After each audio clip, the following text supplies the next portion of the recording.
तो गुजरात में श्याम बाबा को बेलार बड़िया देव के नाम से पूजा जाता है। वीर बरबरीक ने कहा, भगवान ये बताओ, कोई धर्म को कल्याणकारी कहता है, कोई आसक्ति रहित तिरेश्वरी को कल्याणकारी कहता है, कोई इंद्रिय के दमन को कल्याणकारी कहता है, कोई भोग को कल्याणकारी कहता है, कोई पैसे को कल्याणकारी कहता है, कोई तप को कल्याणकारी कहता है, कोई मुक्ति को कल्याणकारी कहता है। ये बताओ जीव की वास्तव में कल्याण कैसे होगा?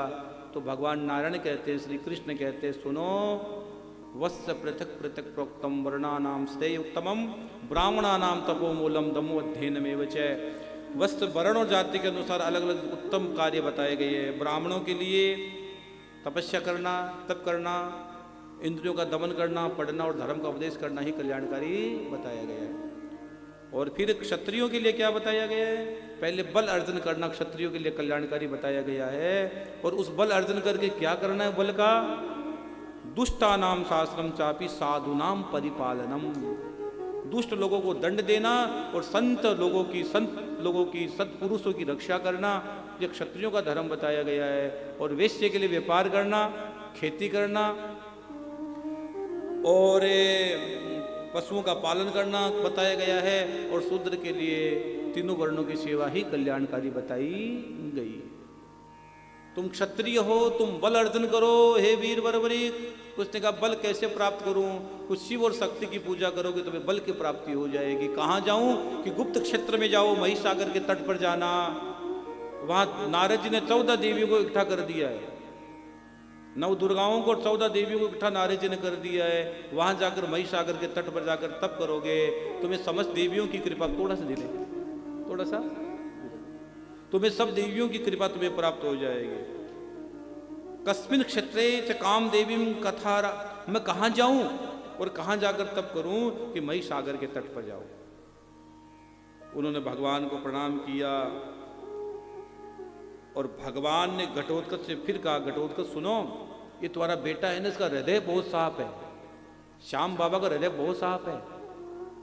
हम भले ही हम कितने कपटी बनकर जाए, लेकिन ये एकदम साफ है, इसलिए दे देता है कि चलो जो पापी होगा, जो भी होगा, चल ले जा यार, ले जा।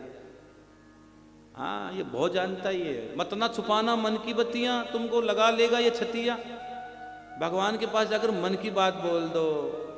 और दुनिया में कहीं मन की बात मत बोलना, कोई नहीं सुनेगा। गुरु और गोविंद के द्वार के अलावा कहीं मन की बात मत बता देना। दुनिया रोककर पूछेगी और हंसकर बात बताएगी। दुनिया बड़ी विचित्र होती है, बहुत गहरी दुनिया होती है। रंगी को नारंगी कहे, बने दूध को खोया। अरे कबीर जैसा संत रो पड़ा, आप और हम तो है कौन से खेत की मूली।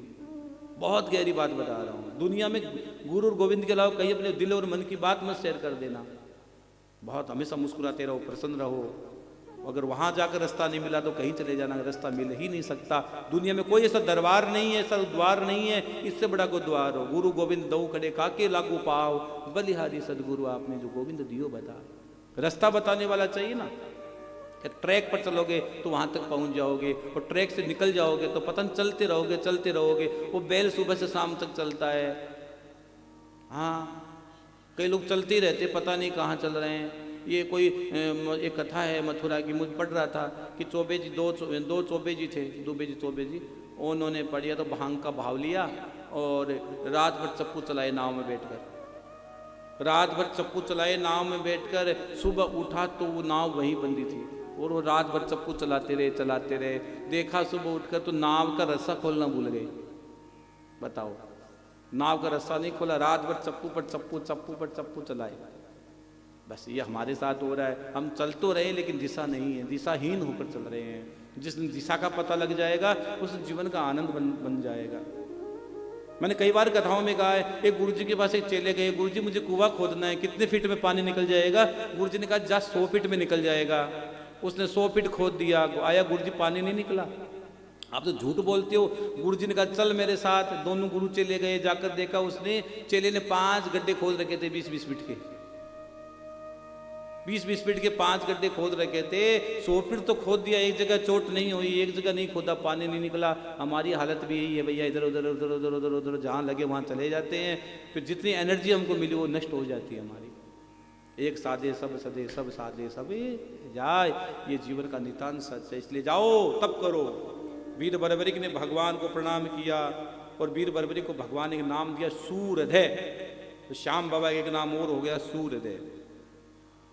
और भगवान वीर बरबरी के सर पर भगवान कृष्ण ने हाथ रखा है। 3 मुलाकात होगी भगवान कृष्ण की और बरबरी की। ये पहली मुलाकात, यहाँ दीक्षा हुई है। अगली मुलाकात में परीक्षा होगी और तीसरी मुलाकात में शीश की दीक्षा हो जाएगी। पहले है दीक्षा, अब आगे होगी परीक्षा, फिर होगी भिक्षा। 3 मुलाकात में सब चैप्टर होके। श्याम बाबा 3 ही बाण है और 3 मुलाकात है भगवान श्री कृष्ण और वीर बरबरी की। यहाँ गुरु बनकर दीक्षा दी है, आगे परीक्षा लेंगे और फिर भिक्षा लेंगे। गुरु के पास गुरु का अधिकार है, मांगने का अधिकार है। अरे एकलव्य से मांग लिया, अंगूठा मांग लिया द्रोण ने। द्रोणाचार्य का वो बहुत बड़ा शिष्य बन गया। कहा अंगूठा दे दे मेरे को। और एक पत्थर की मूर्ति बनाई द्रोण की और उसके सामने सीख गया वो। अर्जुन से बड़ा धनुर्धर हो गया था वो। उसने कहा मुझे अंगूठा चाहिए, काट के दे दिया। ले गुरुदेव आपने मांग लिया, इससे बड़ी क्या बात होगी। तो जीवन का नितांत सच है। तभी कृष्ण ने धर दिया सिर पर उसके हाथ, पुलकित मन चंचल हुआ, रक्त हो गए। भगवान ने जैसे सर पे हाथ रखा वीर बरबरी के, मानो किसी हारे को सहारा मिला, किसी प्यासे को पानी मिला और भूखे को भोजन मिल गया। वीर बरबरी घर आए, अपने घोड़े पर बैठे, जंगल में चले गए। महादेव के जंगल में जाकर भगवान शिव का पूजन करने लगे। इस बात को ध्यान से सुनना, भगवान शिव का पूजन करने लगे। घोड़े पर बैठ कर गए, घोड़े को बाहर खड़ा कर दिया और इस शंकर भगवान की बहुत बड़ी मूर्ति थी। मूर्ति के सामने वीर बरबरी बैठ गए और महादेव का स्तवन करने लगे कि मुझे शक्ति चाहिए, वरदान चाहिए। तो कुछ समय के बाद महादेव की इच्छा हुई कि मैं इसकी परीक्षा लूं। तो मूर्ति से अपने आप भगवान शंकर की एक आंख से खून बहना प्रारंभ हो गया। वीर बरबरी ने सोचा किसने भगवान की आंख को पीड़ा पहुंचाई। तो वीर बरबरी श्याम बाबा ने अपनी आंख निकाली और महादेव पर लगा दी। दूसरी आंख से फिर खून बहना प्रारंभ हुआ, दूसरी आंख फिर निकाली, फिर लगा दी। महादेव प्रकट हो गए। क्या चाहिए बोलो। उसने कहा गुरुदेव, हे गोविंद, हे महादेव, हे देव, आपका दर्शन हो गया। मंगल भवन अमंगल हारी, मेरे जीवन के अमंगल हरो आप, मेरे जीवन में मंगल करो। हाँ, और प्रभु वो 3 बाण मेरे को दे दो आप। भगवान ने कहा 3 बाण तो मैं दे दूंगा, लेकिन 3 बाणों में शक्ति बहुत है। एक बाण से पूरी सृष्टि खत्म की जा सकती है। बाण की खासियत थी कि बाण जाएगा वापस तेरे तर्कस में आ जाएगा। ये कितनी बड़ी बात है। और उन 3 बाण दे दिए।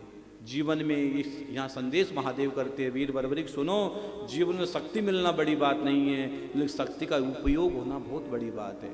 बहुत लोग अपने जीवन की शक्ति का उपयोग नहीं कर पाते हैं, जीवन में सदुपयोग नहीं हो पाता जीवन की शक्तियों का, पढ़ाई का। जीवन के किसी भी क्षेत्र में आप काम करते हो तो पूरी ईमानदारी से काम करोगे, तब आपका जीवन निखर के आएगा। आपका जीवन बिखर नहीं सकता, क्योंकि एक संत ने लिखा है ना, सांच ने आंच नहीं। सांच को आंच नहीं भैया। एक आदमी झूठ बोलता है, उसको झूठ को छुपाने के लिए 100 झूठ और बोलनी पड़ती है। एक बार सच बोलेगा, उसको काई का डर है। हाँ, सांच ने आंच नहीं। वो परक्षी जवानों है, बाबा थारी चौकट पर सारी दुनिया ने आना। ये बाबा की चौकट है, गोविंद की चौकट है। सच्चे प्रेम से बाबा को ले जाया करो। वीर बरबरी ने 3 बाण प्राप्त कर लिए महादेव से। हाँ, अगर जीवन में लगन हो ना, मैं सच कहता हूं, जीवन में लगन हो, हारना मत। आपका ऊंचाई या शिखर आपका इंतजार कर रही है। अगर हार गए तो बैठ जाओगे। हारना जीवन नहीं हो सकता। चरे वेती शास्त्र कहते हैं, वेद कहते हैं, वेद की ऋचाई कहती है, वेद का उद्घोष है। चलो स्वामी विवेकानंद को पढ़ो, उठो, जागो, अपने लक्ष्य की ओर चलो। आपका स्वर्णिम समय आपका इंतजार कर रहा है। तो कथाएं हमें भगवान से जोड़ती है, भगवान से हमें कैसे जुड़ना चाहिए, हमारे जीवन का लक्ष्य बताती है। और आज मैंने बहुत बड़ी बात आपको बताई है। आज आपने शायद सुनी नहीं सुनी, लेकिन आप सुन लो। कल शीश दान की कथा होगी और कल भी सुबह 10 बजे से ही संस्कार टीवी पर कथा आएगी। आप अपने इष्ट मित्रों को, परिवार के लोगों को, सगे संबंधियों को, बहन भाइयों को, सभी लोगों को फ़ोन किया करो, मैसेज कर दिया करो कि 10 बजे या तो संस्कार टीवी ऑन कर ले, नहीं मनुष्य जी महाराज रतनगढ़ वाले जो मेरा यूट्यूब चैनल बना हुआ है वो चैनल को सब्सक्राइब कर ले। मनुष्य जी महाराज रतनगढ़ वाले जो चैनल बना हुआ है उस चैनल पर आप चले जाओ, चैनल को सब्सक्राइब कर लीजिए ताकि कथा आपको मिल जाए। ये कथा का दान बहुत बड़ा दान है। अगर आप मेरे कहने से अगर आपने किसी को कह दिया कि कथा सुन लेना, कथा सुन लेना, तो कथा अगर वो व्यक्ति सुनेगा, अगर वो खाटू पहुंच गया तो आपका भी कथा सुनना सार्थक हो गया और मेरा यहाँ से बैठकर कथा बोलना सार्थक